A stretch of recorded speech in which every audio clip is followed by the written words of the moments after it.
বিকেল হলেই যেন প্রাণের ডোল নামে বড়লেখা রেল স্টেশনে। আশেপাশের মানুষ ভিড় জমায় স্টেশন চত্বরে রেল লাইনের দ্বারে। প্রতিদিন বিকেল হলেই এই স্টেশন চত্বরে ভিড় করে শত শত মানুষ। কারো হাতে মোবাইল, কেউ ছবি তুলে, কেউ দাঁড়িয়ে থাকে নিঃশব্দে। চোখে যেন প্রশ্ন, ট্রেন কবে আসবে। এই অপেক্ষা আজ 1-2 বছরের নয়, দীর্ঘ 23 বছরের প্রতীক্ষা শেষে অবশেষে দেখা মিলেছে এই স্বপ্নের রেল লাইনের। মাথা তুলে দাঁড়িয়েছে নতুন স্টেশন ভবন। অন্যরকম উচ্ছ্বাস, যেখানে ট্রেনের চাকা এখনো ঘোরা শুরু করেনি, তবুও মানুষের বুকের ভিতর এক অনন্ত চলার স্পন্দন। বড়লেখা রেল স্টেশন আজ শুধু একটি অবকাঠামো নয়, এর জন্য এক যুগের স্বপ্নের প্রতীক, একটা অপেক্ষার জয়গাথা।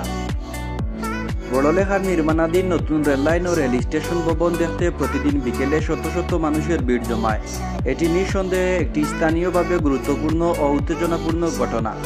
এই ভিড় প্রমাণ করে দীর্ঘদিন ধরে প্রত্যাশিত এই রেল প্রকল্পটি এলাকার মানুষের জন্য কতটা গুরুত্বপূর্ণ।